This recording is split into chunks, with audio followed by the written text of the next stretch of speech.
On this episode, we talk to a former high school and college football standout from my hometown. My guest is Adrian, known to everyone in Edna, Texas as Winky. Wink played multiple sports in high school, and football wasn't even his best one. It was tennis. And still, that's not what stands out most to me. What I remember is his leadership. He was a good listener, empathetic, kind but fair, and always willing to help. All traits his granny Corinne Robinson instilled in him from a very young age. Values he still carries with him today. We also talk about the very real fear of eating people's cooking because, well, they might be trying to poison you. Let's jump in.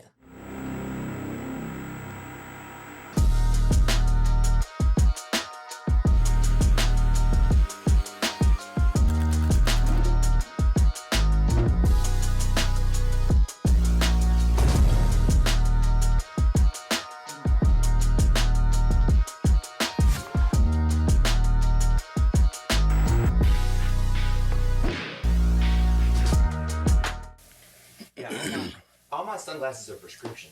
No shit. Yeah, so I can see. I seen this. I saw you had some fly glasses. I was like, I'm gonna bring my glasses, which I do have a fancier pair. I don't know where the hell they at, but I said, do I want to be cool today? Because I want to do a talk better with my glasses off or on, or with the ladies like it better.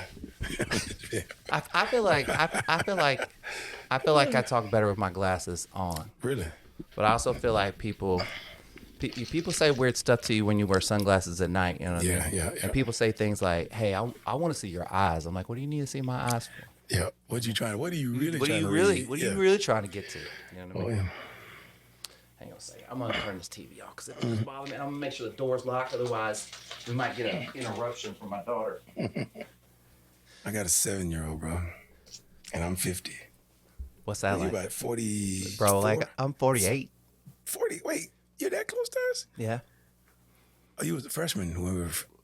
So look, this is what I thought. I thought you were a senior when I was a freshman, but that's not true. Too. You were a when I was a Junior. freshman, you were a junior. Yeah. Yeah.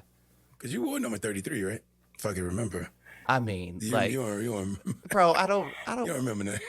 well, look, I was having this chit chat with an acquaintance of ours about just like what it's like to go to a small town in Texas, Shit. right? And go to football games and have athletes of like your caliber playing there and how wild that was. It's hard to explain how wild that was to people. You know what I mean? Mm-hmm. And what that was like. I dig it. It was a trip for me too, brother. It had to be, right? To have Spike Dykes and Lou Holtz at Edna Dairy Queen. You know what I mean? Yeah. Just think about that. It's wild. Lou Holtz at Edna Dairy Queen. Acting like he care. Yeah. Well, I mean, Ain't that crazy? Crazy life. what's your favorite sport? Tennis. Tennis is your favorite sport? Absolutely. You watch hands it? down. Used to watch it now? Still watch it now. Coco Golf got her ass beat. And that girl played a hell of a tennis match. The girl who beat her. But you didn't play tennis in high school, did you? I did. All region. And that was just because I was just messing around. Never even went to practice hardly. Just went out there, volley, athletic, spike.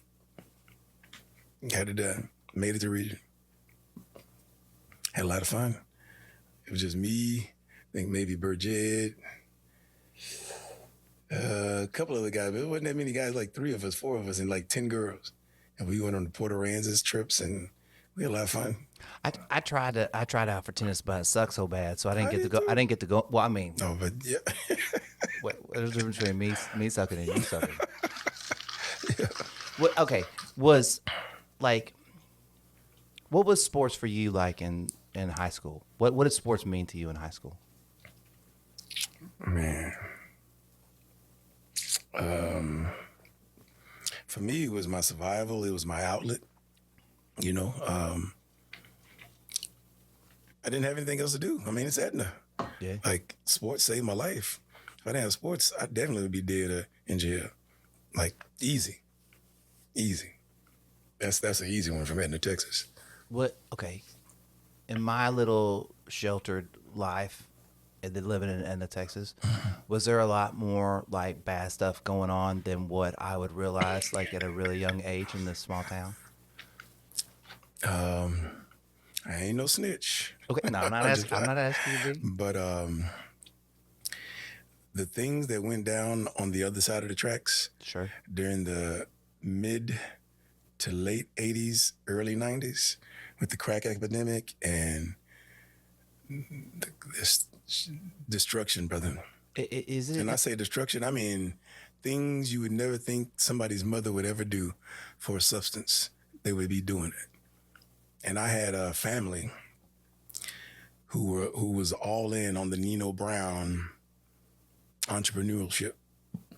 They were, the music was buying them in, the NWA was buying them in. It had a real strong grasp on our community, and unfortunately, our judicial system, and Edna at the time, liked attention, so they were giving out the harshest sentences that they could give over little bitty things. Monka Moon, one of the greatest men to ever live, he was caught with a couple of rocks or whatever, and everybody knew Moon was just gonna go home after work a double shift, take his shower, Do his thing. relax, and eat his dinner with his family, his wife. But he got caught with 2 rocks, and they didn't hold any leniency that they knew him. They knew everything about him. He worked for CP&L.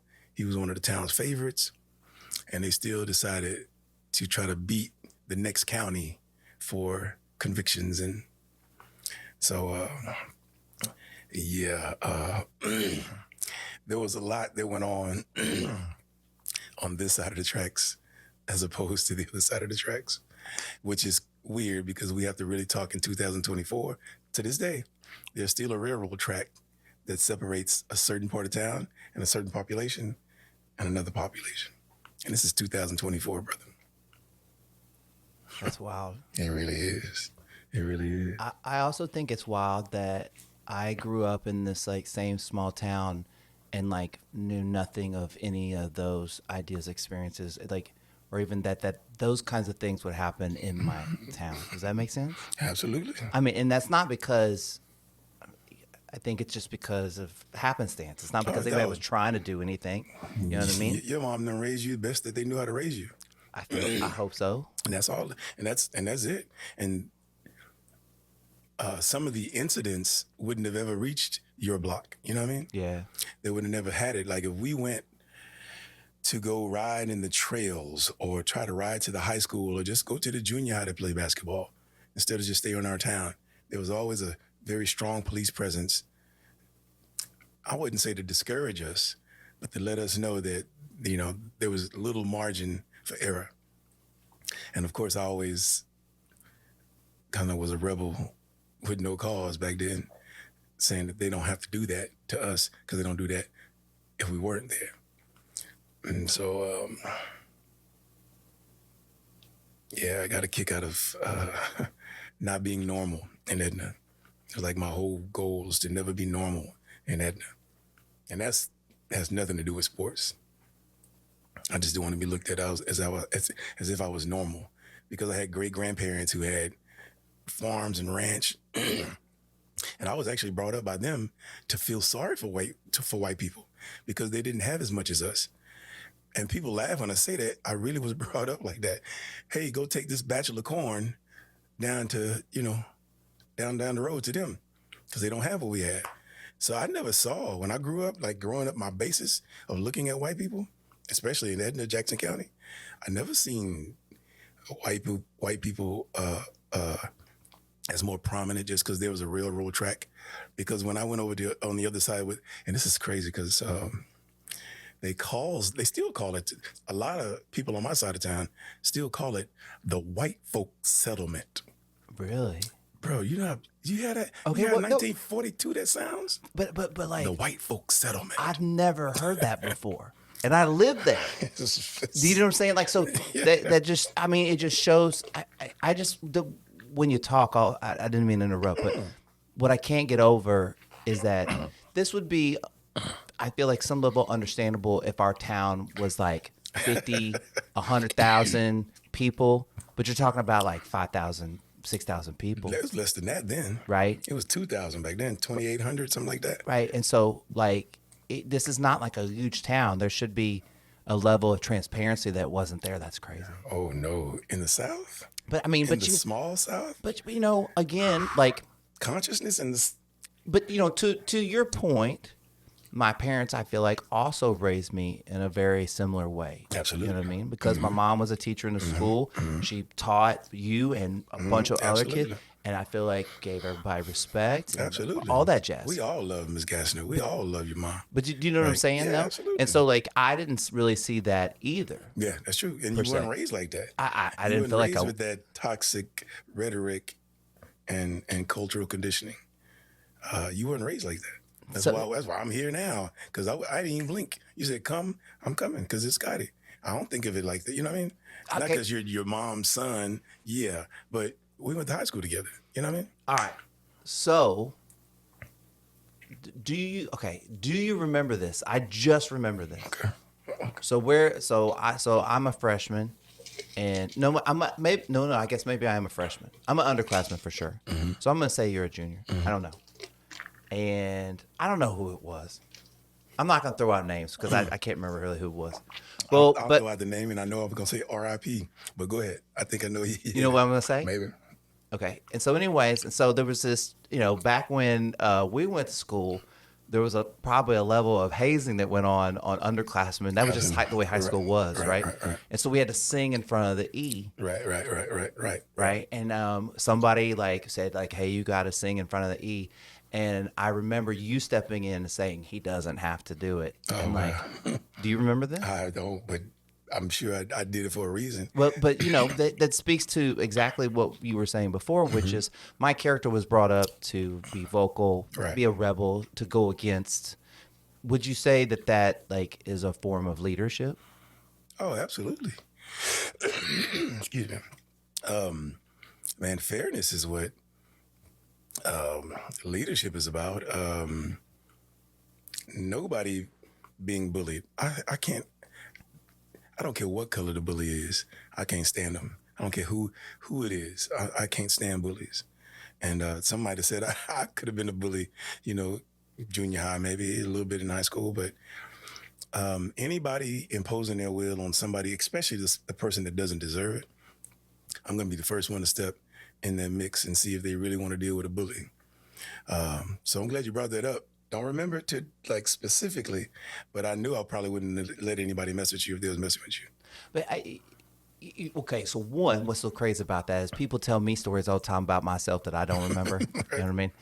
And two, like that's the way I remember it. Who knows how? And it could have shook out any other way, but in my mind, that's the way it went down. Right. But it really speaks to, you know, again, probably the way that you were raised in the sense of, I mean, at the time when we were in high school, I mean, you were a fantastic athlete. I mean, known around the district, you know, like everybody in high school knew you, like, you know what I mean? Like there are not very many athletes that have come through our high school of that caliber, like of what you were doing, you know, if I have to, I appreciate it.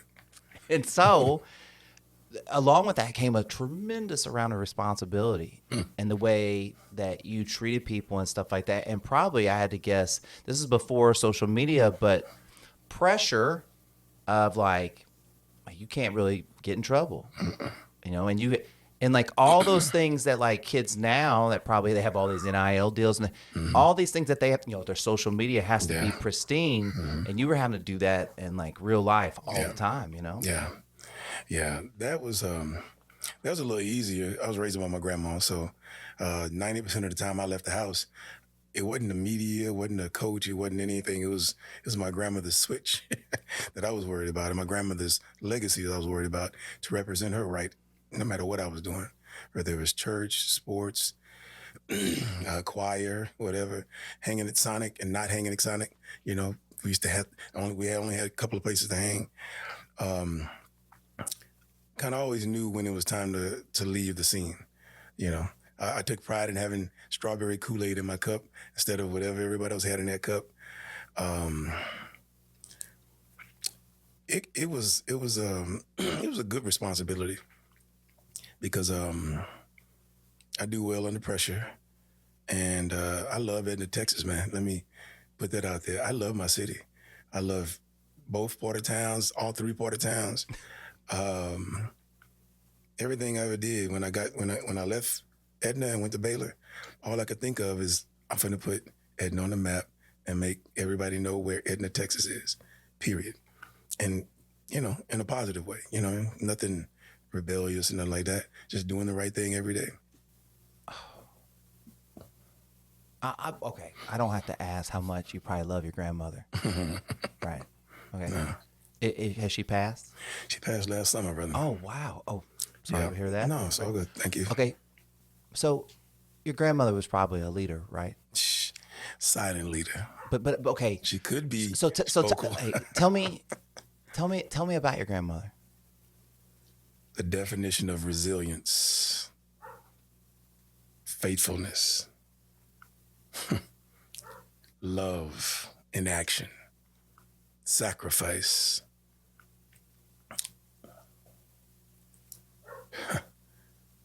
God-fearing by all means, church going, tithe paying, super mother, super granny, raised almost 90% of her grandkids. And there was not a day on this earth that she didn't get up and just stay stirring and busy until the day she died. We had to beg her to get out. She bumped her head a couple of different times trying to garden still when they told her she can't be bending over. Still trying to wash her son's clothes when the doctor told her she can't be bending over to the washer, but she got to wash her son's clothes, you know. My grandmother, not ride or die, but just a true, authentic, like, soldier for the Lord. And she taught me how to pray. She taught me how to be patient. She taught me tolerance and patience. Sweep those leaves over there by that tree. I said, all of them? Yeah, all of them. So I sweep all of them. Mind you, I'm trying to hurry up because she making me do this and somebody else should have did it. And everybody's playing football a couple of blocks away and the sun is going down. So I'm still trying to get there. I hurry up and I sweep them by the tree. As soon as I get them by the tree, I say, okay, Granny, I'm finna go. And she goes, no, just bring them by the house so the wind won't blow them. Now, she knew exactly what she was doing. She's keeping you there. She was keeping me there, and she also was seeing if I still had any buck in me. If I was going to smack my lips, if I was going to show disdain for whatever she wanted. And I never did. And I didn't know if it was a test, but I'm sure it was a damn test. But I tell most of the girls I've dated, listen, because girls, I hope I don't run you away. You can't. Listen, I was raised by Corinne Robinson. She had the ability to change her mind when she felt like it. So I think I can deal with whatever little thing you got going on over there because I've been trained to be patient. And to this day, it's probably one of my stronger traits in a relationship is that I'm a patient man. And it's all because of my grandmother. She'd make me wait. This is a funny story, but it's a good story. So we'd wait, me and Wayne, you remember Wayne? Mm-hmm. My little brother, I called him. She'd have us sit at the table, right? We get this cereal from somewhere uptown where they were giving away welfare or whatever. And the cereal probably was stale some of the days, you know? And so she thought they were stale. She'd sit in the kitchen, have us sitting at the table hungry, you know? We heard a pot of milk like 5 minutes ago. What the hell is going on?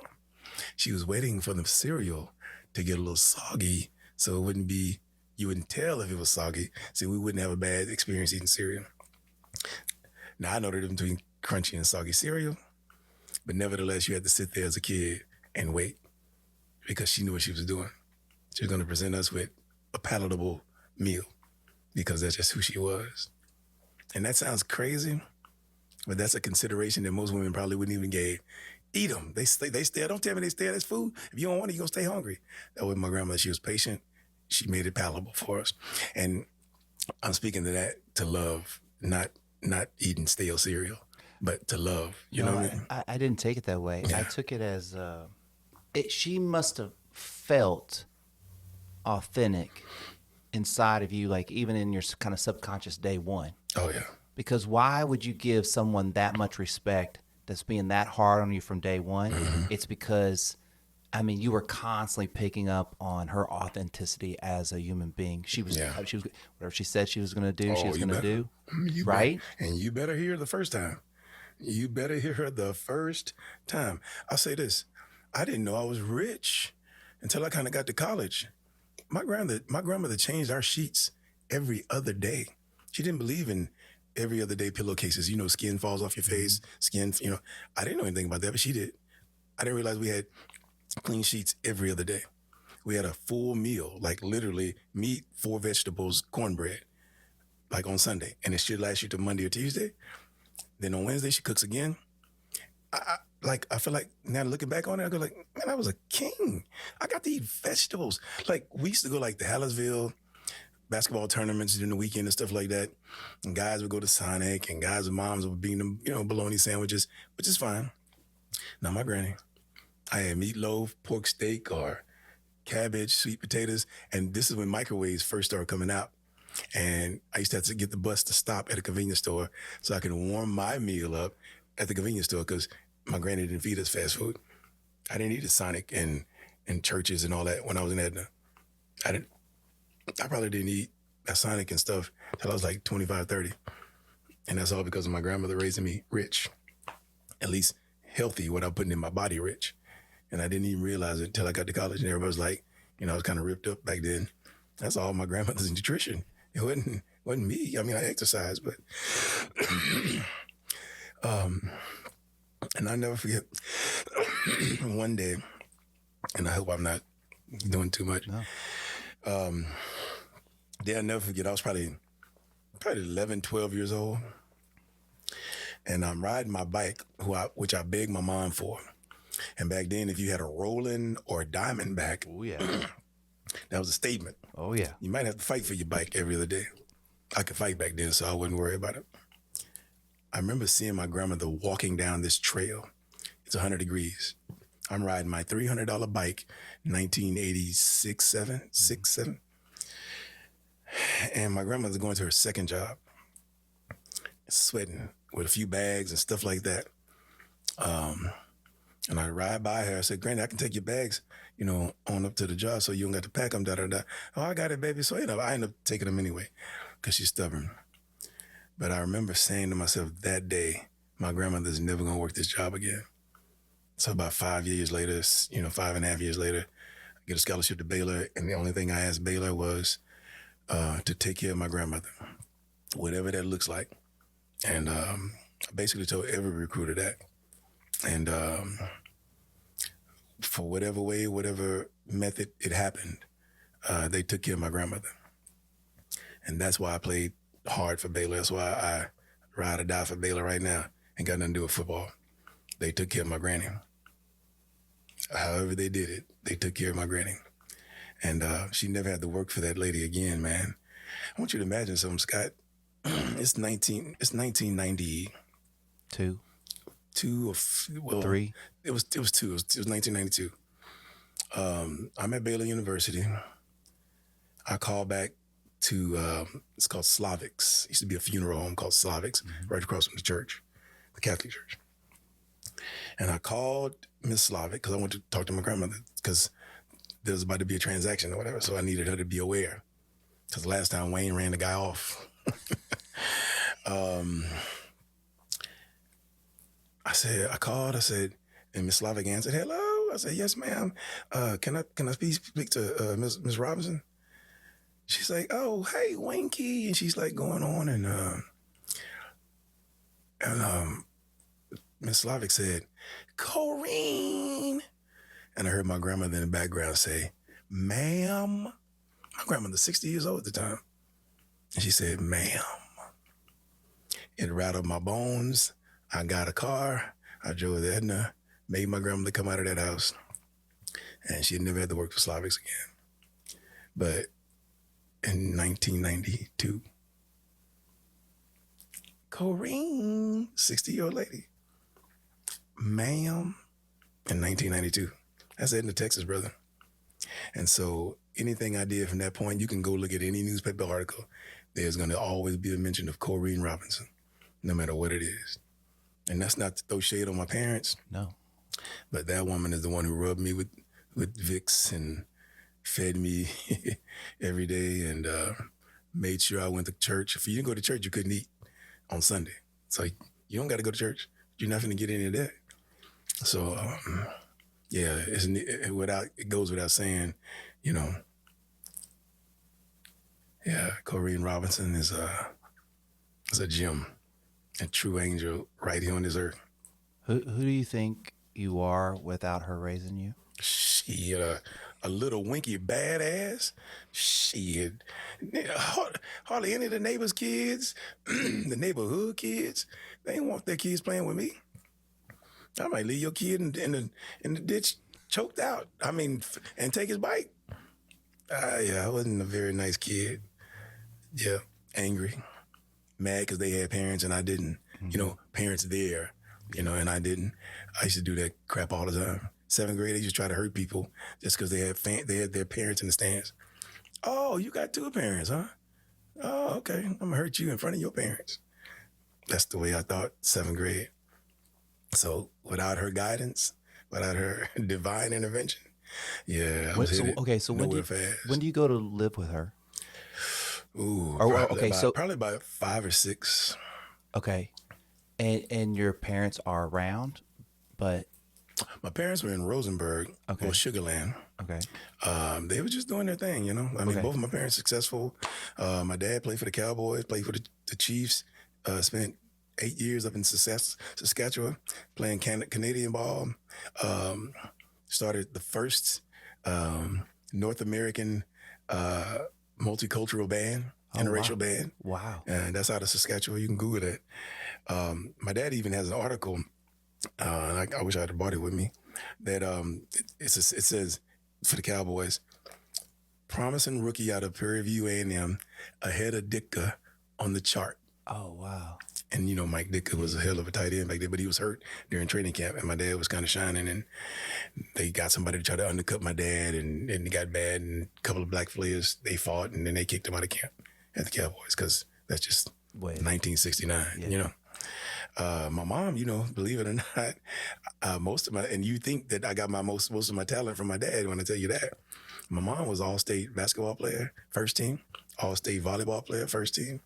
Hell, she played with me in her stomach during basketball season. Oh, wow. In the same gym that we played in high school. Oh, no way. Yeah, and I could actually feel it. When I played basketball in high school, I could feel like I've been there before. True story. It's kind of weird. Huh? Yeah, it's kind of weird. But yeah, most of my coordination, hand-eye coordination, came from my mom. My dad's kind of big, burly guy and tough guy, you know what I mean? So you're already kind of getting out of control at 5 and 6, and then so your grandma kind of takes over. Oh yeah, and then sure. how long are you there before, like, you figure it out that it's going to be her way? Like, did you stop testing her, or did you ever stop testing her? As soon as she made me go pick my own switch off that vine, and this is young stuff. And my grandmother was not just she wasn't just trying to beat you. You know what I mean? She would whip you and talk to you.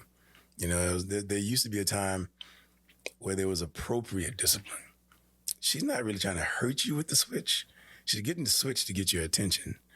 She wants your ear. She wants to get you present. That's right. So that you hear what I'm saying. That's right. Yeah. And they call it child abuse. They can call it whatever they want to call it. They can call it an effed up society that we have because grandma and nobody can do that anymore.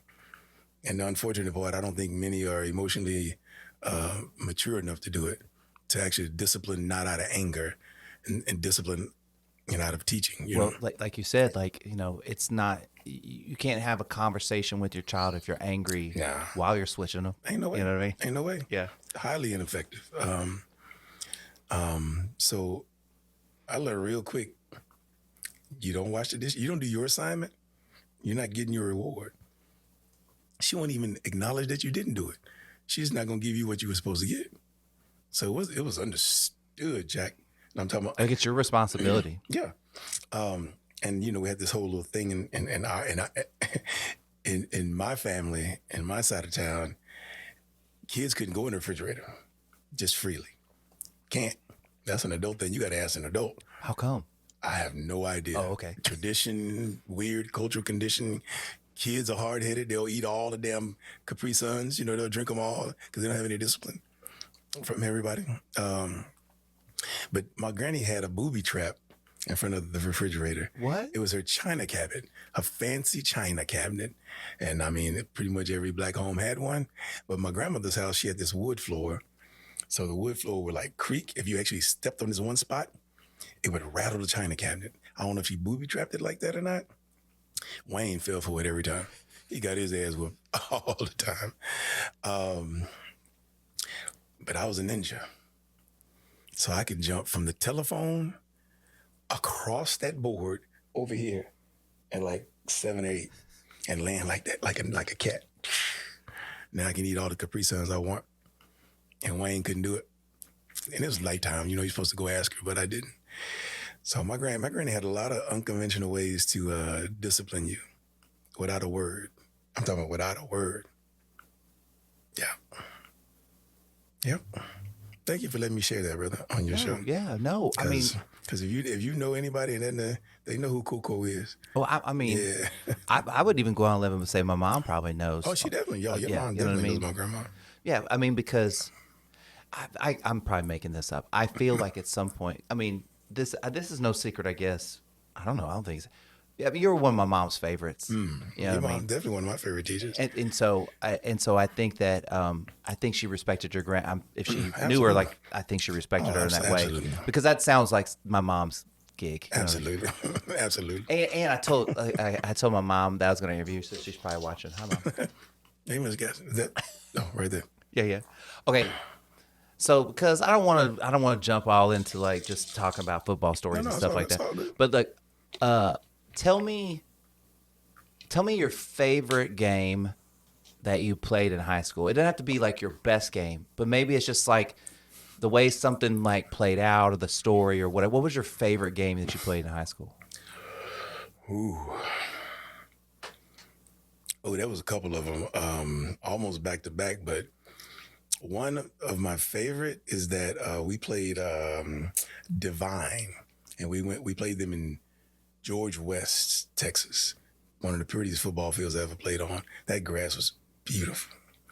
So leading up to the Divine game that was in George West, I was struggling, I think, in Mr. Toledo's class. You remember Senor Toledo? Mm-hmm.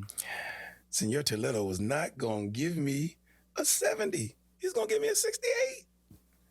And it was a big, and he go, this is Friday Night Lights. The kids he felt so good about himself that he had positioned himself in front of the machine. You know what I mean?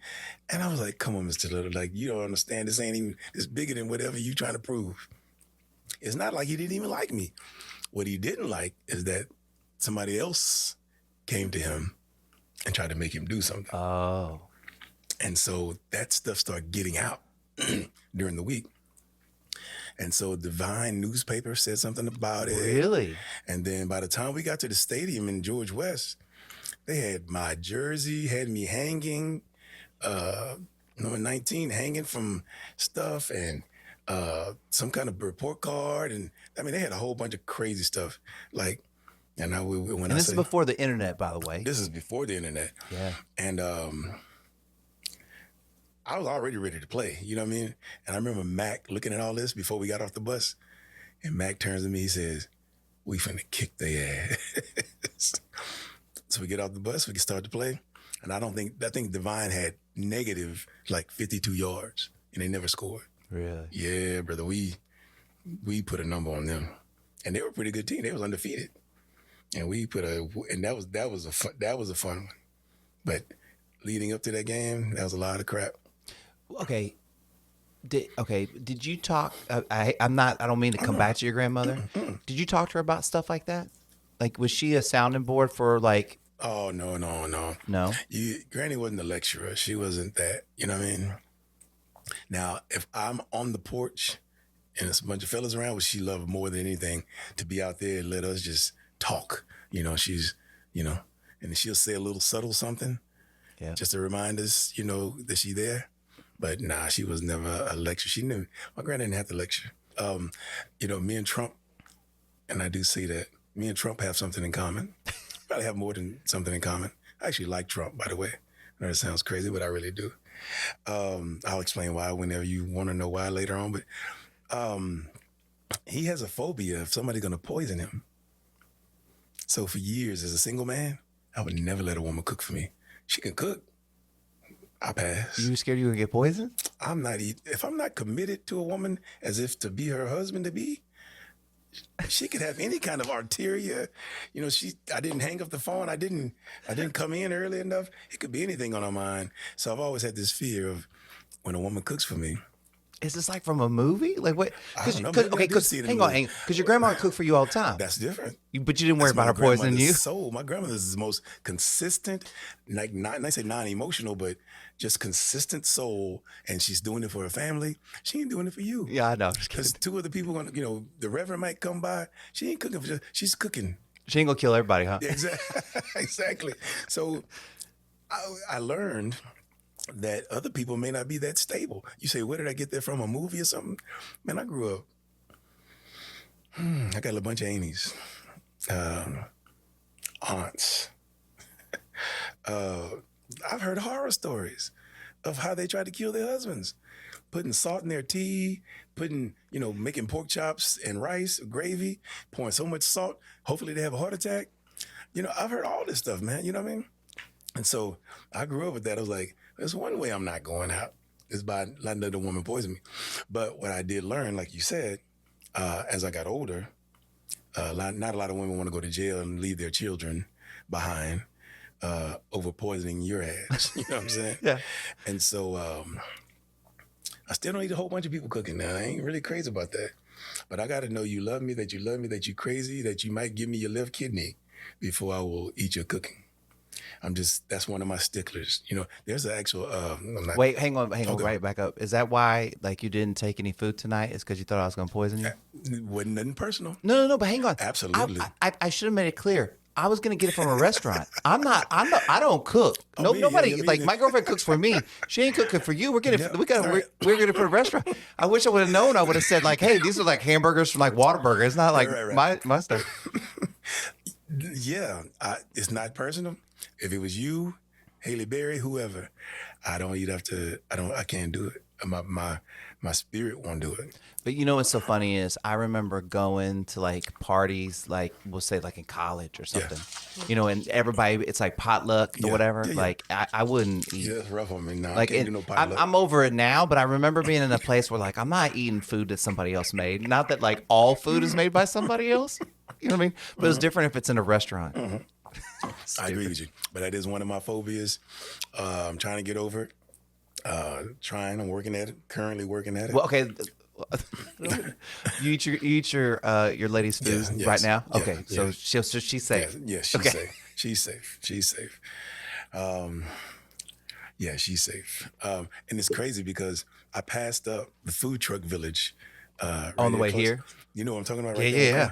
That Jamaican lady over there on the corner. Oh, so good. I eat her cooking, and guess why? I've met her twice before I ate the cooking, and she's just a delightful soul. Her soul just exudes off of her, and I knew I could taste it. She gives you a sample of whatever you want to sample, and you can just taste that she put her heart in that. You know what I mean? Okay, I've never had this thought before, but I kind of feel that you ever gone to another country and ate food from like another country, like real authentic food from another country? No. I've been to Cancun, and I've been to the Caymans. I've been to Barbados. Been to Australia, and I ate at Planet Hollywood most of those times. I ate French fries, chicken strips the whole time, or pizza from the convenience store. Okay, so anyways, when you go to those countries and there's people making really authentic food, I feel like there's a level that's different. like I've never thought of that before, but there's a level of love of they probably won't poison That's me. different. That's different. Because they want me to taste they want me to like their food. You know what I mean? Like they don't have ulterior motive. Now that's different. You picking the fit, like you could tell somebody putting effort into what they're preparing. Right. That's what I'm talking about. It's like there's nothing more beautiful to see in your girl in the kitchen, and she's dicing up onions. Man, you might well just she might well be on the pole. I'm dead serious.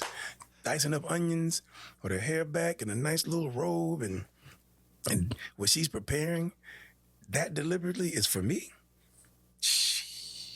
You were talking about earlier. You didn't know you were rich. Yeah. You know what I mean? Yeah. And being someone that's never really had a wife or someone to cook for me consistently like that, and her being the first one, like it makes me feel like I'm rich, right? Mm-hmm. And this is what really irritates the shit out of me when other men get that and they take it for granted. You know what I mean? And it's kind of like, man, like, do you know how rich you are? It's a fool born every second, brother. A fool born every second. And, maybe you charge that to their immaturity. You charge it to their upbringing. But arrogance, maybe, Because a lot of guys think you've got money, you can do what you want. But if you don't walk behind that woman in that kitchen, grab her by her waist, kiss on the back of the neck, and tell her, thank you, baby. Now the food's going to taste 10 times better because you just infused a little love into the meal. You know what I mean? Mm-hmm. I guess chivalry is lost to a certain extent. Hopefully us two country boys and, / city boys now, but can help bring that back because it's a lost art. Okay, I kind of had two thoughts here, but, something that your grandmother did that I think is understated is she gave you incredible awareness of yourself. Yeah, buddy. What you're doing, how that affects other people and stuff like that. Yeah, buddy. And I think the reason that chivalry is lost or why that happens is because we're losing the self-awareness of what we should say and what we should do and how we should treat people, blah, blah, blah. And it's unfortunate, you know what I mean? It's unfortunate that there's a level of like growing up in the small town, everything is slow too. Yeah. So you can see everything, and when your life starts moving fast, you really lose that awareness piece. You really do. You really do. I take great pride in pulling out chairs and doing those basic chivalrous duties where we go out, I open the door, I walk on the outside of the road so that you don't have to get hit by a car. All those basic things, we say basic. The world we're talking to, maybe it's the more 2024 audience, they might not know any of those things. What utensil to use, how to scoot your girl up to the chair or to the bar, how to ask her what she wants before the waiter gets there. And for me, I'm one of the big ones. I on the way to the restaurant, if we know now where we're going, hey baby, can you pull up the menu on your phone and start looking at the menu now? So when we walk in, this is going to be one seamless exercise where we look like sophisticated people, knowing what we want and exactly how we want it. And then I ask her to let me order for you. And I've had girls tell me before, oh, that's controlling. No, it's just one voice. So you don't have to confuse the waiter. That's the way I see it. It's one voice. It's one voice speaking for the table. And she can look at the lady, I don't mind that. But the lady's going to look back at me. And then that's the waiter's cue is the lady will have the half rack of whatever, And again, I don't think that's controlling. I think it leaves one voice at the table for the waiter just to hear one voice. I've been dating for a long, long time. My motto is committed to being uncommitted. Got a pretty fair deal that if she's watching, she's like, no, you're committed now. So okay, was it your grandmother and all your aunts and aunties that taught you how to be this person? Absolutely. Like I keep coming back to it in my mind. It has to be. My Aunt Hattie, R.I.P. She passed away some years ago. Hattie Sue Callis. She's basically basically like a hero. Little Winky badass was staying in some badass stuff. And a lot of the youth department, Vaughn, Chris, Marcus, you name it, Lawrence. All the guys went to high school. Yeah. So I went to the same church, all same youth department, 10 years old. And I was the one who always got in trouble. I couldn't even earn enough merits to go to Astro World or Water World, you know what I mean? So one day, Hattie walks in and goes, Winky, you're going to be the president of the youth department. And everybody goes crazy. I didn't want to do that. That means responsibility. I mean, I can't be in the back cutting up now. She changed my life by doing that because she put me out front. So now I had no choice but to lead. Was that the first time you were a leader? No, in a positive way. In a positive way, yeah. In a useful way. Yeah, in a useful way, yeah. Other than that, yeah, I'm the leader. We're finna go on the other side of town. Right. We're gonna take these bikes. I know how to pump 2 of them. I'm riding my bike with no hands, that kind of stuff. So, but Hattie came in and changed the way I saw my power, if you will. And it was like downhill from there. Next thing you know, boom, youth department chair. Next thing you know, we're going on trips and I'm organizing this. Car washes, it just started clicking after that. Was it kind of addictive in a when you go around getting in trouble, you kind of like, oh, it's kind of fun getting in trouble. Was it the same kind of thing, but in a positive way? Like you're like, man, I'm really enjoying all this leadership and like what's the opportunities it's putting in front of me and stuff like that. Yeah. And that was the best part. See, we took a trip to Atlanta when we were 15 and we raised money. We were 15 years old. We took 2 explorers back then to Atlanta, like 10, 15-year-olds. And if I show you the picture, you would know all those guys because we all went to all your classmates and my classmates. And so I was proud that I didn't have a clue where the hell I was going. We had a map, bro, from Edna to Atlanta, Georgia, to Reverend R.L. White's church. No adults, no adults, no adults. Oh wow, yeah. And I'm supposed to act like I know where I'm going, but I clearly didn't. I knew the map. And so we went through Mississippi, Alabama, whole 9, and I'm still holding posture like I know, and I'm 15 years old. And them fools trusted me. And that right there, that trip made me believe, oh yeah, there's something to leadership. It's something to getting the mission done. You know what I mean? Tell me more about that trip. Oh. Can you tell me more about that trip? Man, that was the best time. And you can ask any of the guys that it's like the best time in our life, man. And the craziest thing is, it was the Final Four. This is when the Fab Five, the Michigan Fab Five, they were in Atlanta in the regional tournament. It was a funny story from that time. So you know Lawrence, that's your classmate, right? No, he's the one above you. Yeah. And so we're walking through the downtown or underground Atlanta, big mall, Lenox Mall in Atlanta. And we're walking down there and people are looking and all of a sudden people going crazy with the Fab Five and, trying to take autographs and you had to have a Polaroid back then, kind of stuff like that.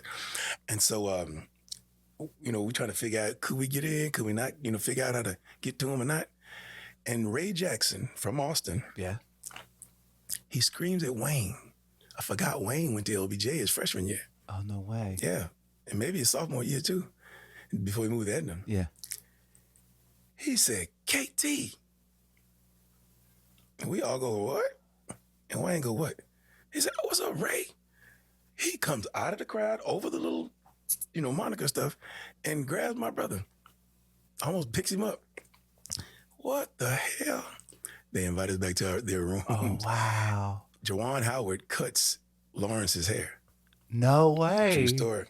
And then we ended up shopping. They gave us some per diem money and all that kind of stuff. Yeah. And we ended up going shopping and stuff like that. But there was a lot of stuff happened on that trip that 15-year-olds may not be able to tell about. But it's a trip we'll never forget. But it also changed our entire perspective on what's out there beyond Jackson County. And okay, did you? I can go back to your grandma. It's all about your grandma. Did she know where I was? We're supposed to be in South Padre. Oh, okay. We're supposed to be in South Padre. But okay, you remember Irvin Lee Yates? Yes.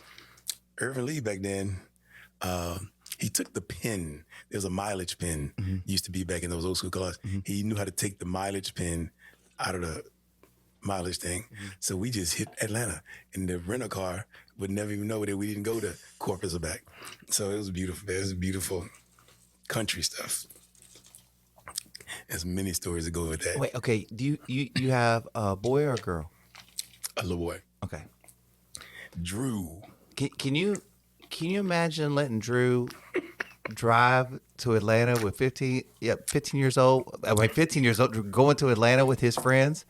I wouldn't let him, but if he was clever enough to pull it off without getting killed, then when he get home, I'll kill him. You know, He lived long enough just to get killed. Yeah. But I just, like, I was pretty savvy 15-year-old though. but I was a pretty savvy 11-year-old. But I keep coming back to,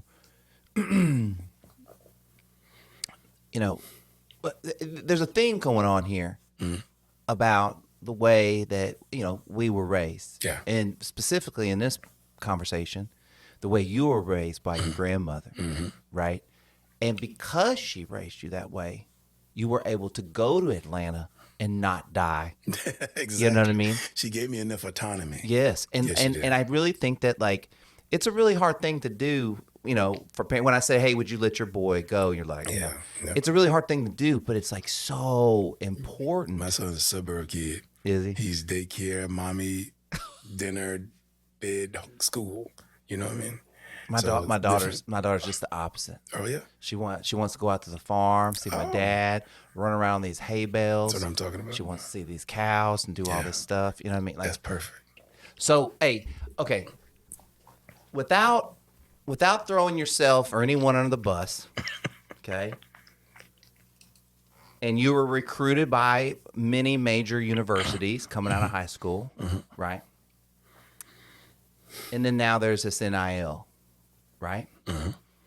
So, can you speak to your experience without getting anybody in trouble, and to like, if you think, I'm just curious if you think this NIL thing is a good thing or a bad thing based on what was going on possibly before. Yeah. NIL isn't nothing new. It's just official. Right. So that's the real deal, Yeah. right? It's just official. I think it's absolutely overdue. I think, I celebrate whoever made this happen. I think it's Ed O'Bannon, isn't it? Yeah, Ed O'Bannon first. He was the first. Yeah, he's the one that Yeah. got that train rolling. It also stopped NCAA, so I'm not exactly. It's back, but I'm not excited Yeah, about it. exactly. Thanks, Ed. That's right. So I didn't. I don't have a problem with NIL. Change schools as much as you want, because from what I remember, if you had a beer bottle in your dorm at Baylor, you got to go home, and they might give you a bad reputation, so you couldn't go to the next school. Really? That's how much power the NCAA assumed they had, and they did abuse that power.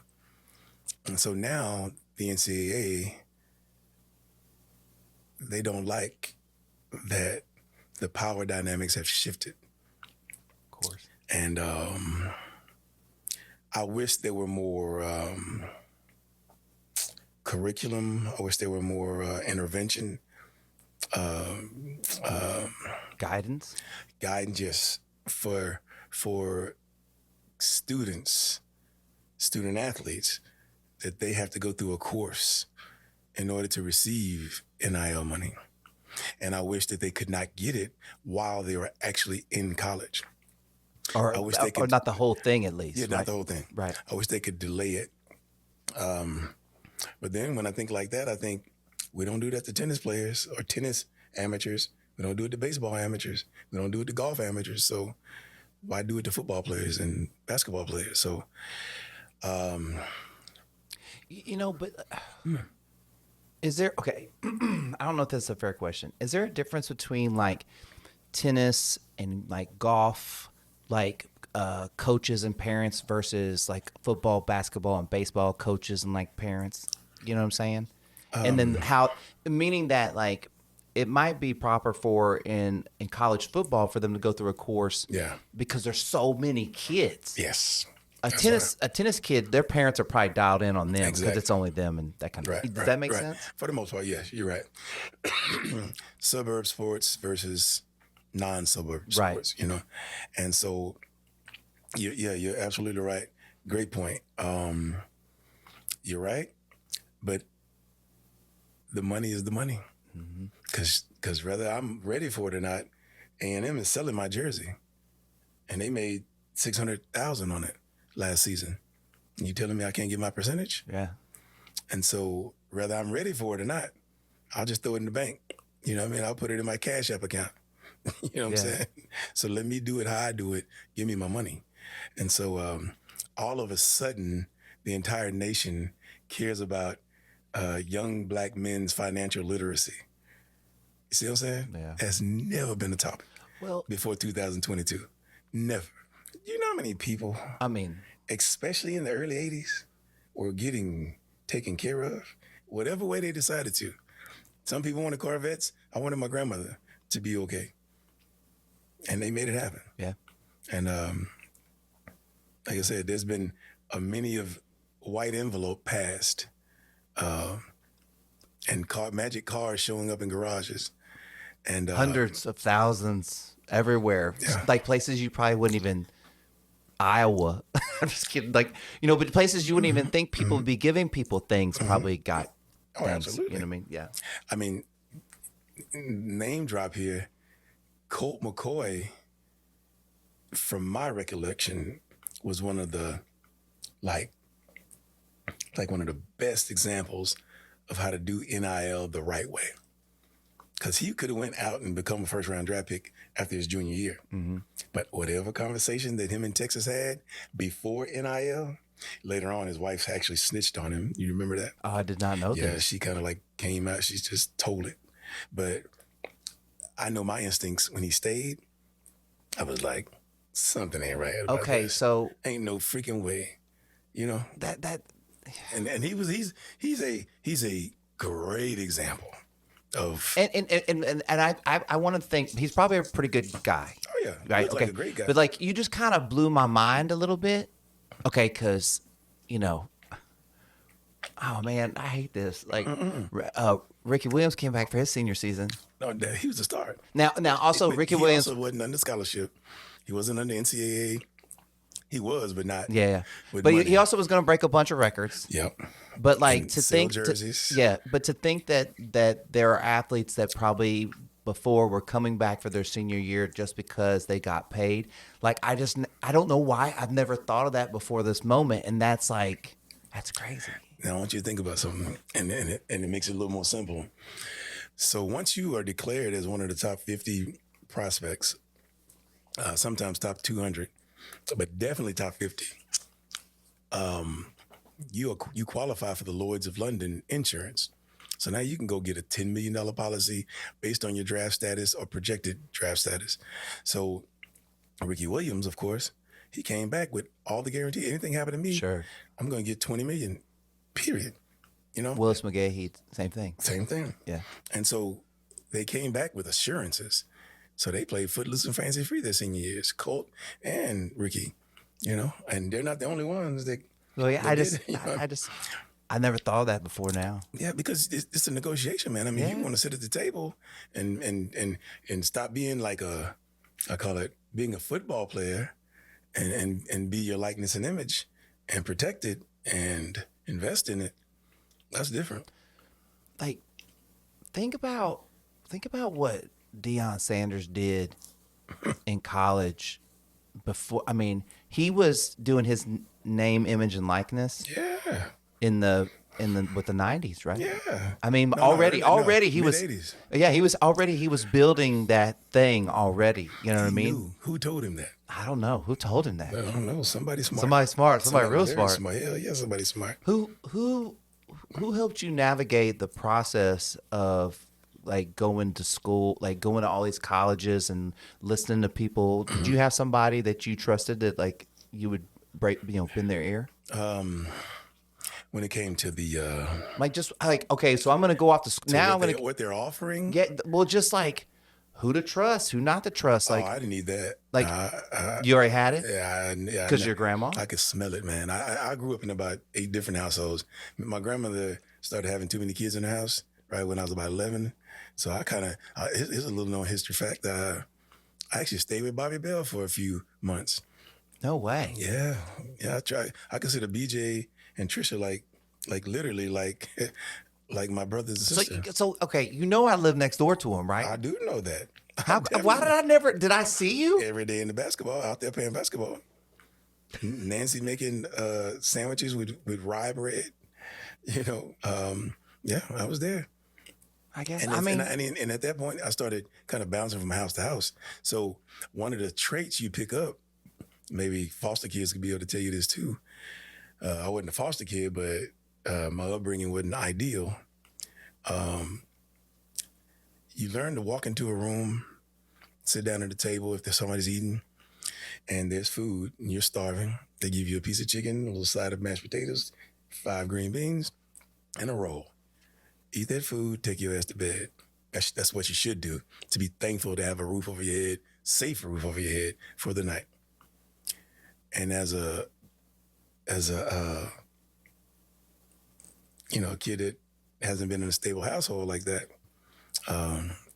this is after my grandma started taking on too much. You start learning how to read the room real fast, from finger taps to size, to the subtle eye contact between the 2 adults in the room of, is it time to go to bed or time to ask for another piece of chicken? And most of the time, you better just go to bed to be sure, to have another day underneath a sane roof. So I've always had the instinct of reading the room really fast, like really fast. So when the recruiters came and they were doing their fluff and bluff, and I've heard it all, and I know fluff and bluff when I see it, and when I smell it, when I hear it, and they're fake crying, and I don't know if I'll keep my job, and Coach Dale. I mean, they went for the jugular. And then as they're crying, hugging you as they're crying, because they're trying to hide their face, trying to make you believe they're really sobbing, they'll hand you an envelope. Wow. With a note in it. And it's like, it's a dirty game, man. So when people feel like these kids are exercising their rights, you have no idea how dirty some recruiters were about manipulating 18-year-old boys. You have no idea. And I used to laugh at them. I used to send them to my Uncle Moon. That's what I'm saying. Here's a crazy story. So Spike Dykes, I love this man, R.I.P. Spike Dykes came, and he's the first one. He's a head coach. He was the head coach at Tech for 30 years. World-renowned, like world-famous coach. He comes to my grandma's house, and he eats pork bones, black-eyed peas, she cabbage. Cooks. Yeah. And he ate it. He wanted some hot sauce. He was gnawing on the bone, kicked his feet up, and took a nap in my granny living room. This is Spike Dykes. And I thought, I'm going to Texas Tech. You can't fake that. Yeah. You can have a lot of acts. And if you can fake it, I want to go with him because he's the best of the fakers. Yeah. See what I'm saying? So, and I wanted to go to Texas Tech. It was out in the boonies. No, it's far. Lubbock. And then they made me go on a visit in January. Slushy, nasty gross snow, and then they had tumbleweeds in the snow, nasty. I was like, ain't no damn way. They had like an Applebee's and a Waffle House or something. I was like, ain't no damn way, boy. Ain't no way, boy. But other than that, I could have went to Texas Tech because you can't fake that kind of authenticity. Yeah. You just can't. You just can't.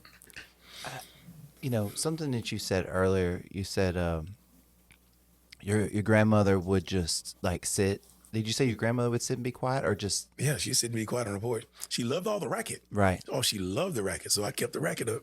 But, what she was teaching you, which you applied at the dinner table, and was to sit and be observant. Yep. Right. Just be observant. And that's all she was doing. Mm-hmm. And that's so cool. I got to believe that's where you picked it up from. Oh, yeah. But sure. she never said it. Mm-mm. She never said it, but you got it. Oh, definitely. But that just shows her authenticity and that how that translated into your authenticity. You know what I mean? Absolutely, brother. Yeah. I've learned many unconventional, wisdoms from my grandmother without even knowing, like you say, without even knowing it. How to conduct myself in public, the whole nine. Who was the most dominant male figure in your life? And it could be your grandmother. Do you see what I'm saying? Mm-hmm. But was there a dominant male figure, or was it her? No, I mean, my grandmother's pure femininity. She'll whoop your ass. I've seen a couple of her boyfriends scared of her, like for real scared of her, like whatever other side of her she got it. But no, I would never put my grandmother in that, like in a masculine role or, man's, position, nothing like that. That wasn't our dynamics. At our age. And I got an Uncle Olin. They call him Uncle Pig. Okay. You maybe remember Champ, or maybe he's a little younger than you. Yeah. My Uncle Olin A. Robinson. Now that's a man. That's a man on top of a man. Meaning what? That's my grandmother's oldest son.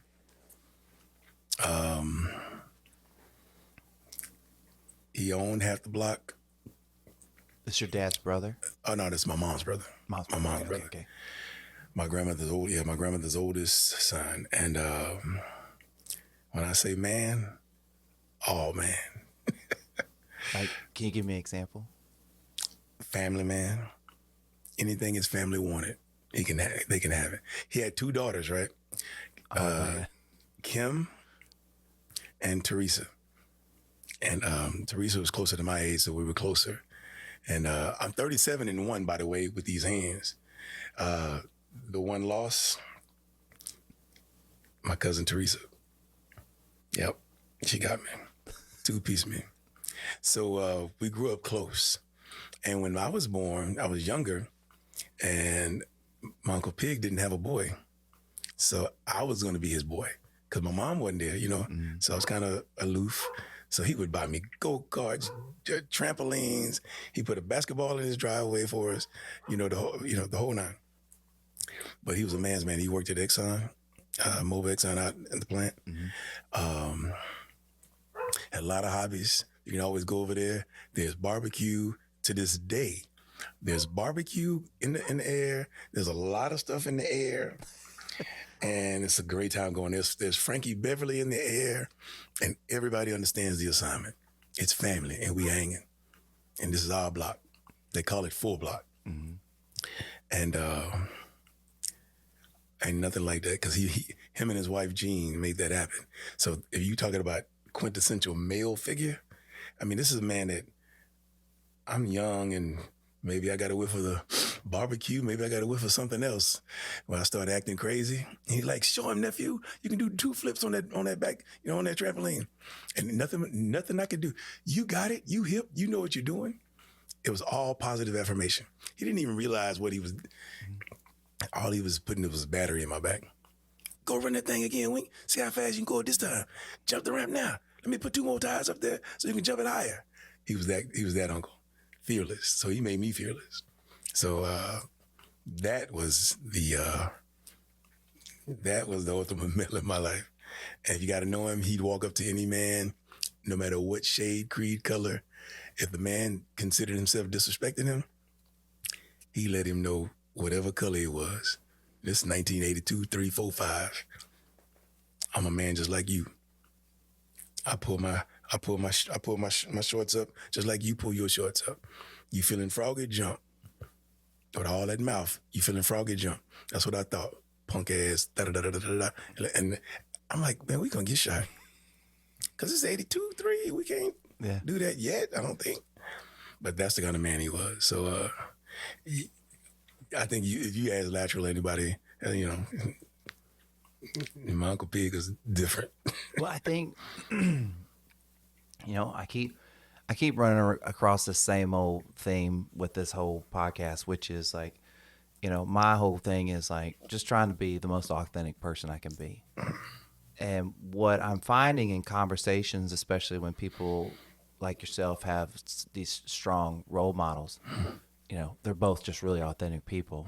And that speaks to something bigger than us that we're connected to, right? Yeah. So when your authenticity is high, your connection is high. Ooh, watch out. Right. Spoke a word. But when it's not, and you can feel that. That's not something. Yeah. It's not something that someone can tell you, or you just know. It's like the the bullshitter. Like when the bullshitter walks in the room. Smell it.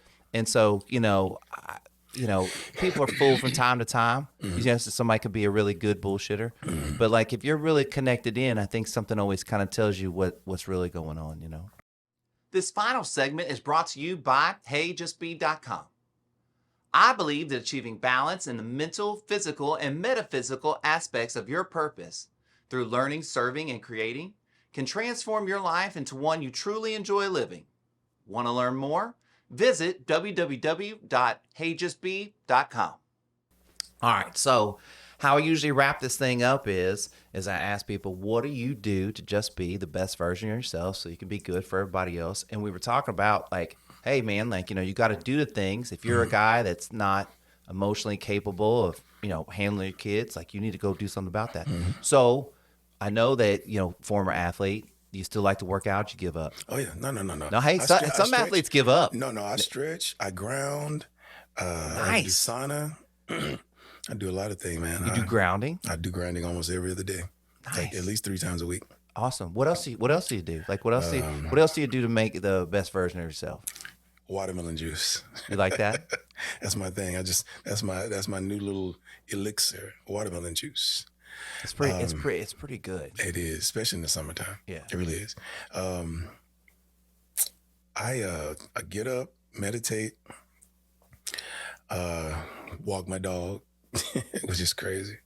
Never thought I'd have a dog, but walk my dog, go down to the gym. You made a commitment to an animal? Really, it's my niece's dog, but it's a whole nother story. Sorry.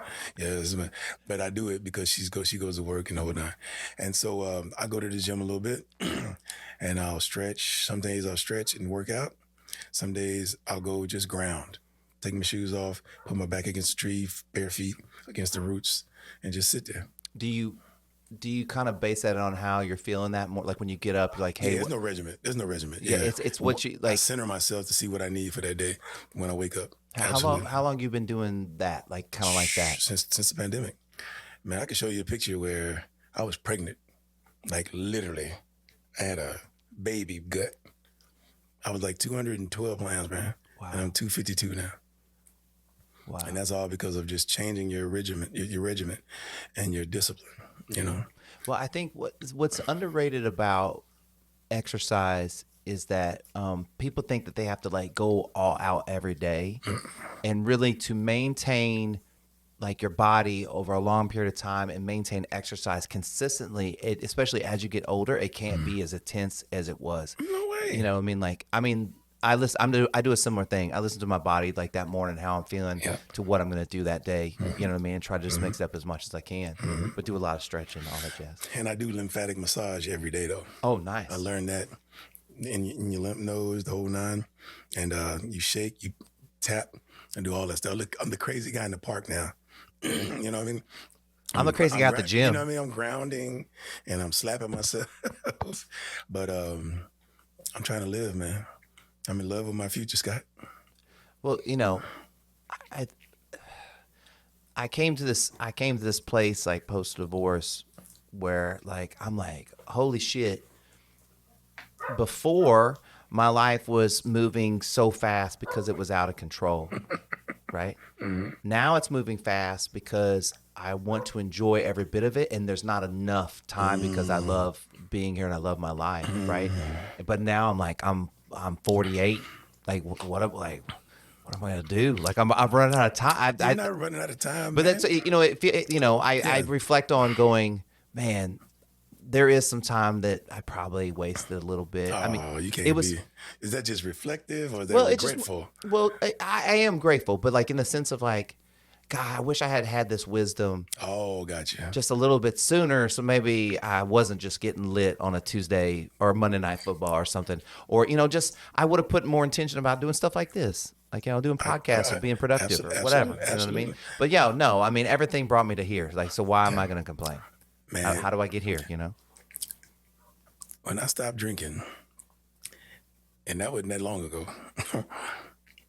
I knew that was going to change everything because my regiment depended on I go do my grounding, I go work out, get my watermelon juice, sit in the park or sit at the, what do they call it? I like that corner bar at the JW Marriott on 2nd and Congress. I love that place. I'm just looking at everything, drinking my watermelon juice.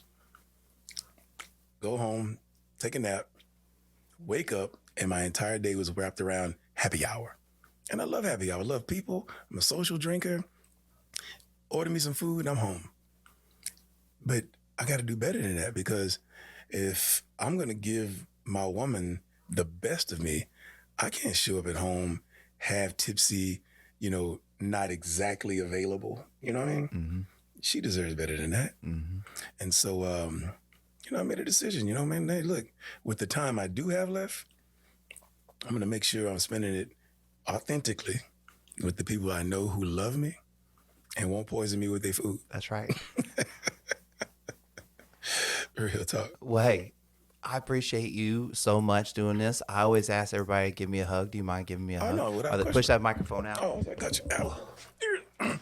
Love you, Scott. Yeah, love you. Thank you. That I missed it? I will. Did I ask about it?